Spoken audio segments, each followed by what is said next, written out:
It's time to hear the story, make the connection, learn the lesson, and gain the wisdom. Are you ready?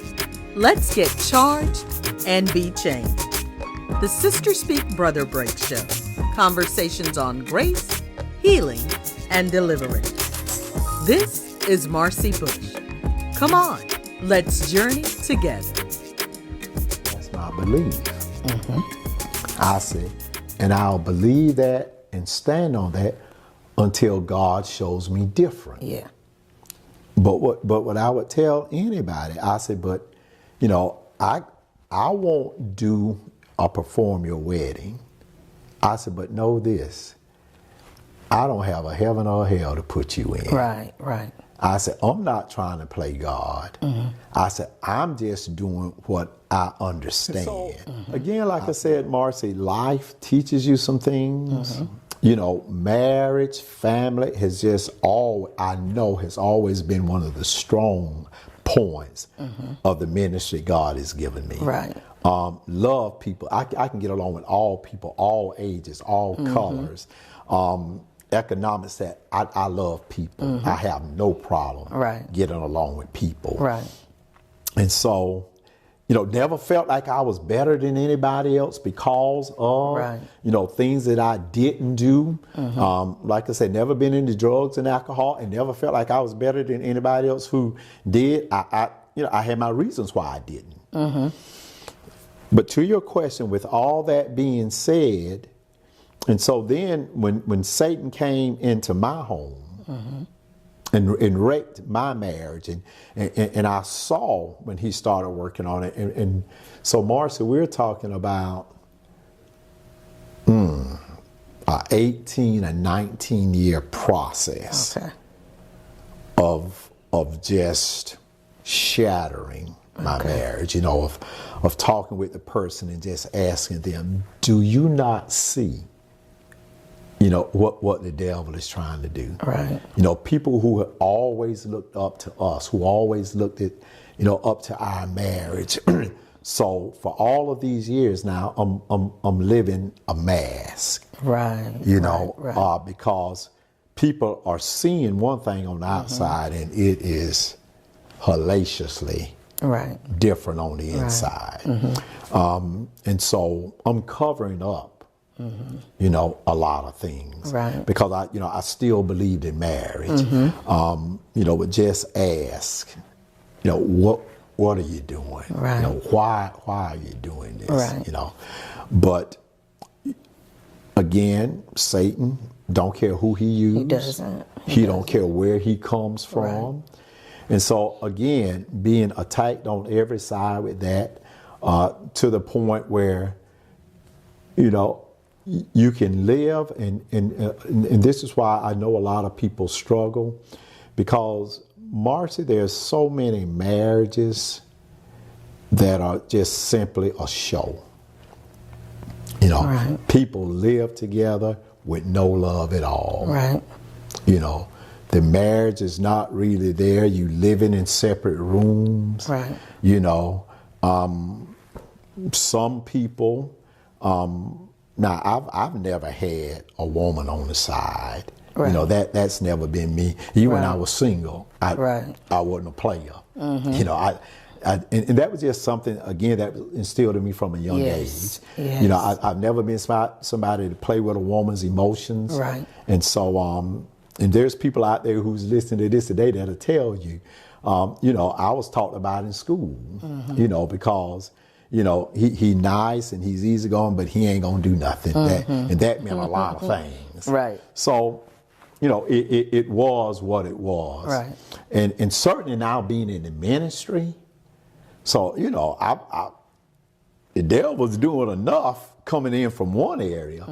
So I certainly, you know, wasn't going to allow the ministry that God had given me to be damaged because of the life I live. And so, you know, I stayed on to that until it just couldn't last anymore. You know, it reached a point, you know, where we had to get a separation. You know, where we had to get a divorce. It was just the best thing And I never would have saw that. Right. Now, and that was a crushing point, Okay. to me in my life. To believe that I'm going through a divorce. Right. And just, God, how did this happen? Right. What now? And so with just wrestling with that, and so Marcy, there was so many ministers out there, to this day, there's still some out there talking about me. They went to, because you have a circle, so right. There's some, all them years he up there, he wasn't even married with other people, his own members and stuff, and then he went back and got married. But God, I want us to right in that transition. That's where we're gonna stop. Okay. We're gonna stop and we're gonna pick up. Okay. Right. So we are going to pick up where we left off. We're in the same spot, but it's a different day. And because of life's demands, we've had to pick it up again. So when we stopped last time, we were talking about how you were finding yourself right in the midst of divorce, a place that you did not expect to be when you first got married.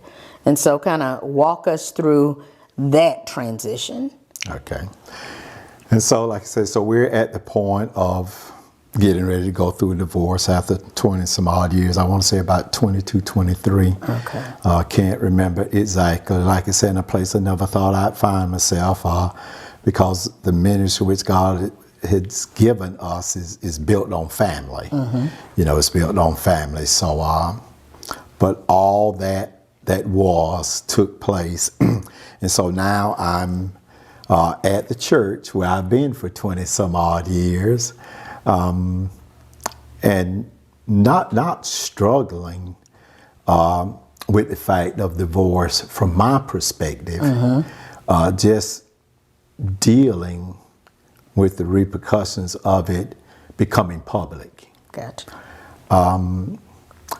Because in the midst of the divorce and the separation, so much so for me, Marcy, life really hadn't changed other than me getting another place. Gotcha. When we divorced, and again, this is not here, there, in defense of myself, but just in where we are, because in the midst of the separation, of course, I have two daughters. At that time, one was in college, one was still in grade school. And so even when we were going through the divorce, the question was, and the judge was asking, well, stating that you all sell the home, split the difference, all of this. And I said, no, I said, she can have the house. And my lawyer didn't like that, he was saying, well, Bush, what you doing? I said, no, man. I said, I said, I'm already at a place I don't like to be, and that's a statistic. Okay. So I don't like being a part of a negative statistic. Right. I said, but what I will not do, I said, what my daughters will not live with, I said, my daughters will never have to spend a night wondering where they gonna stay. That's good. I said, I'm a man. I'll make it. I built the house for them. I said, so she can have the house. Right. I said, the house don't mean nothing to me. And so, her lawyer looked surprised. He said, so you're willing to get a house? And I said, and my whole time, my lawyer shaking his head. No, I said, yeah, she can have the house. Then he said, well, you willing to do a quick deed on it? I said, yeah. I said, if I'm gonna give it to you, it don't matter to me if I give it to her today or tomorrow, Right. And so, that day we went and got the quick deed, signed everything over. Again, because I said my daughters will never have to worry about where they're going to spend the night at. Yeah. Now, of course, as things go, it was said that the house was took, that my youngest daughter, that the courts gave over, again, that was something I relinquished. With my youngest daughter being young, I just thought that it would be best if she was brought up by her mom, coming up through puberty, everything else. It would be good to be with her mom. We later find out that wasn't the best. Right. Sent my youngest daughter through a lot of changes, that we're still working through today. But, you know, God bless. She's come through. She's a beautiful girl. Yes. You know, has her own personality. Yes. She's a go-getter. Right. You know, she's a go-getter. But at that time, we found out that wasn't best. But so in that, Marcy, now I'm dealing with the church where I'm pastoring. And all the community throughout the CSRA. And of course, you know, for those people who want to see you fall, who want to see you down, who never wished you well anyway, now a perfect target for them. And I'm telling you, that goes everything from preachers on. Right. You know, preachers who were running their mouth, you know, preachers who were preachers, you know, she was going to and they listened to her, you know, and I have had some calling me and asking me about what you know, and you know, me being me, I'm gonna listen to you first, but then I'm gonna let you know, that you just lost all respect with me, right? Because for all the years you've known me, you didn't call and ask me anything. You know, you called me with charges, and so I don't know, maybe about 3 to 6 months into the separation, and you know, and me just praying about this and wrestling with it, that Marcy, God finally calmed my spirit when he told me one thing and 3 things to do. Okay. First thing he told me, he said, stop talking. Yes. You know, and stop. Sometimes that's so hard to do, because you want to defend, or not even defend, explain. Right. Give the truth, but right. There is power in silence. Yes, ma'am. Yes, ma'am. So that being said, God told me, he said, stop talking. Stop talking. Stop trying to explain yourself to people. He said, live the word, teach the word, and preach the word. Live the word, teach the word, and preach the word. Stop talking. Yes. And from that day to this one, you know me, I don't care who come with what. What I'm not finna try to do is spend my time trying to convince you of what you heard. Right. One of the things that I believe is, whatever it is that is one of our strong points, whatever it is that is our testimony, that is something God has gifted us with. You know, in the beginning, we first started the conversation, we talked about your honesty, even as a child. And just as I was thinking about us coming together and everything, I thought about how many times lies have been launched to come against your character, against the very thing that God stamped you with. Was the ability to, if I'm wrong, I'll say I was wrong. I'll tell the truth. But the enemy, when he launches the attack, it's against the very thing that God has stamped you with. And I think so many times it's to distract, to try to move you from your purpose. And I applaud you. I pray for you often, because when your character, when you know you're someone of character, and it's attacked over and over from different people, different viewpoints, but all from the enemy. They're being quiet. But like I said, it's powerful. I think for me, I got to the place where when things would happen, when I said, whoever knows me knows me. Whoever doesn't, that's on them. I'm sorry. Prayerfully they'll see. But I can't do this. I can't. You can't sit there and, well, that's not what, because sometimes in your defense of yourself, you make yourself look guilty. That's it. Thank you.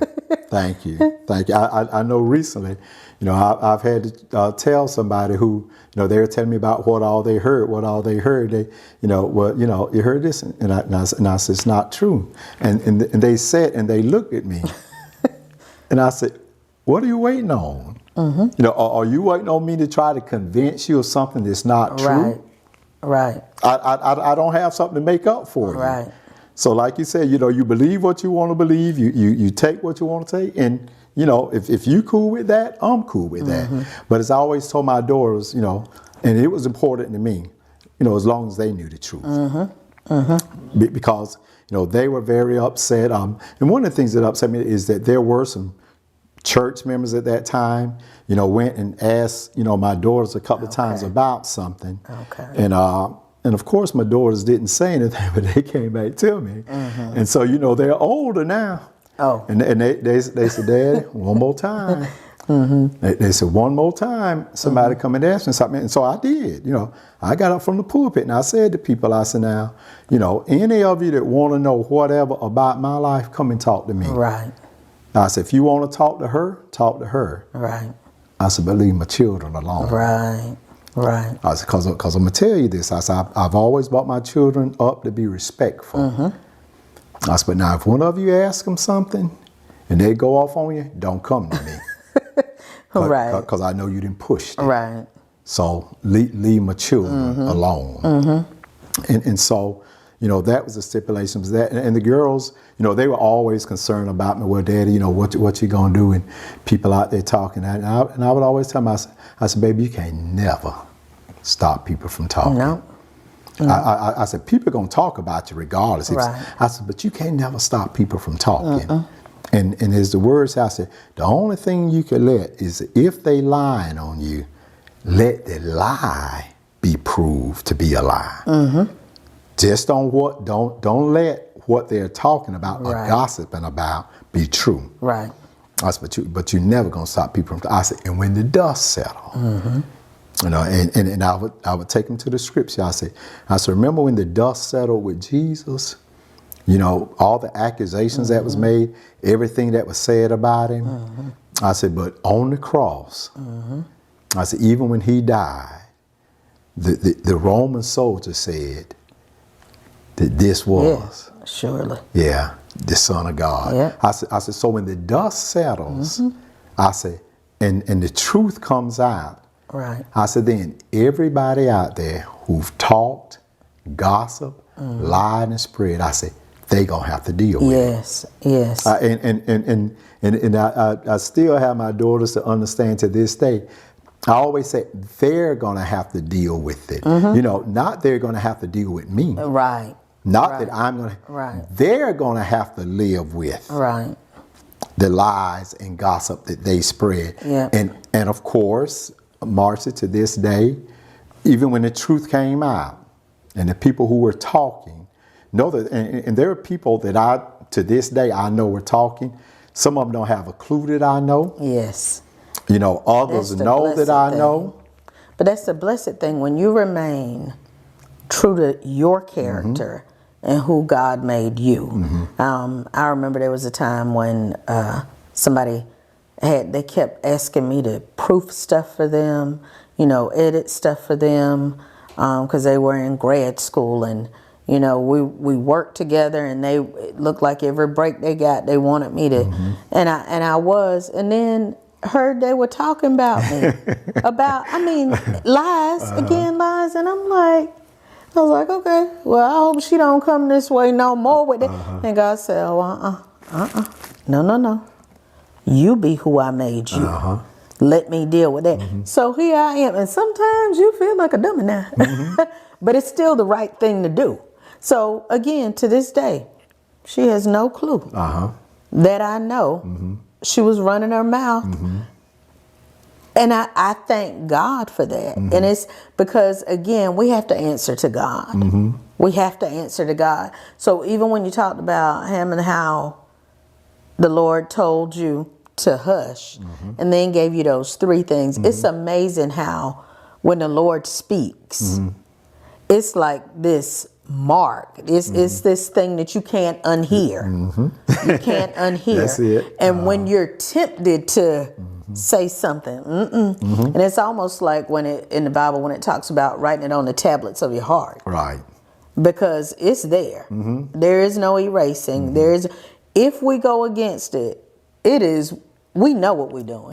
Because it's speaking. He's speaking. And even in the word, I can't remember exactly where it was. There's a place where it says, like, hush. Like, let the Lord just be silent. Only be silent. and let the Lord fight your battles. That's it. That's it. Only be silent. That's it. And that's why we have trouble running our mouths so much, because if we just hush and let God handle it, he can do something we never could just by being quiet. The world will challenge every part of your character, your integrity, you know, everything you ever preach, teach, whatever, you know. And I'm really, you know, and I share with my family, you know, that I'm really so at a place in life where I can just understand so much more about the life that Jesus had to live, when even living among people, you know, who were deniers, betrayers, you know, liars, doubters, you know, but he could still walk among them. Yes, and love them. And deal with them every day. Yes. And I've had members, I've had other people ask me, man, how you do that when you, you know, it's grace. in me. That grace. You know, like that prison thing. I said, and it teaches you. And the thing that helps me is that when you know that other people know who's lying on you and stabbing you in the back and everything, and they still see you dealing with that person. And as you said in your situation, you know, how can you do that? You know, sometimes they say, well, but is that being fake? No, that's being real. The Lord told me, I'm going to teach you agape that's love. That's it. I'm going to teach you. And the only way you get agape love is for it to be challenged. Yeah. There are certain things you cannot stand up in without it being challenged. That's it. That's the only way you know that it's real. That's the only way you know that it's true. And so just like the word, and I hadn't put the term to it, but the integrity piece. When God has called you to integrity, that is when your character is under attack. That is when it happens. And as people of God, that's when you got to show God. That's it. Because the enemy is waiting for you not to show him. But that's when you got to say, oh, this thing real to me. Yeah, yeah. And I feel for those of us who get baited out. Yeah. You know, and I even feel for the people that allow themselves to be tools of the enemy. Because, again, once, and I think I heard my pastor say that, and maybe he heard someone else say it, but it's like, with a lie, if you had a pillow with feathers, open it up and let them blow, and then try to go back and gather them. You can never gather it all. So you just have to keep moving and let your life prove what's true. And Marcy, back to the statement that you made about distraction. And you know, and me and my deacons, we laugh about it a lot or whatever too, because sometimes stuff be going on, and you know, sometimes we jab at each other and have fun with each other, but I always be telling them about focus. And so I tell them, I said, y'all got to remember, I said, we hound dogs. I said, and some of you get thrown off. I said, when you take the hound dog to chase the fox, I said, you have to be careful. I said, because you find out how good your dog is when your hound dog is out and you chasing the fox. I said, and a rabbit come across the path. Okay. I said, now you got to keep your focus. Yes. What's going to be of more value to you, the fox or the rabbit? So if the hound dog chased the rabbit, you done lost your focus off the fox. Right. I said, so, you know, we've got to understand that in life, a lot of rabbits going to cross your path, but you got to keep your focus. Yes, goodness. You know, on the fox, you got to let the rabbit go, and you got to know, where I am for today. Yes. So again, being divorced and preaching against it for years, and having to stand now and apologize to the church and everybody else who I'd ever wronged. And like I said, to this day, there's people who've forgiven me. There's some who haven't, and it's okay. I mean, really, it's okay, and really, I understand. You know, I understand, and people might say, "Yeah, but you was a preacher, and you was saying that, and so now you see you was wrong." Yep. Right. Right. You know, I'm a preacher. You are a human, and I can be wrong. You are a human, and I can be man enough to say, when I was wrong, I was wrong. Yes. You know, and so it isn't, you know, to a point, I can't do but so much in righting the wrong other than telling you I was wrong. That I'm sorry. the revelation came to you, or was it kind of a gradual grasping or understanding? I think it was an acceptance. Okay. Because I could always understand what people said and what they meant when they were going through divorces. You know, Marcia, if somebody is running around on you, somebody is two-timing you, if somebody's out there sleeping with other men or other women and want to come home and get, if you're being beaten and, all this abuse, I understood why you would want to get a divorce. But based off the word, I couldn't see it being legit. Like I said, until it happened to me. Right. To understand, that there's only one unforgivable sin, and to understand, no, God never intended for divorce to be, but God ain't never intended for nobody to be beating nobody to death. God never intended, for a man to be out there with 2 or 3 women at the same time. And in the same house, you do your thing, I do mine. You live in this room, I live in that room, and we go ahead. But we ain't gonna get a divorce so that people won't talk about us. But you live a lie. I've said to preachers, even if you're talking about, women being in the pulpit and those who don't want women in the pulpit and don't believe in women preaching. And I say, y'all are so tight on that. I said, but you get this whorish man who you go to conventions with and know that while y'all out on conventions, he out sleeping with other women and you let him come and run a week of revival in your pulpit. Right. But then a woman or somebody who's trying to live right or somebody who's in a second marriage but they're faithful, but they ain't good enough. And so I just refuse to be a part of the hypocrisy. Right. Thanks so much for joining us today. If you've been blessed by today's show, feel free to let us know. And if you'd like to sow into this ministry, become a sponsor, or contact us, you can reach us at 803-221-0169, or you can email us at the SSBBshow@gmail.com. Let's continue this journey together. Missed any of our past episodes?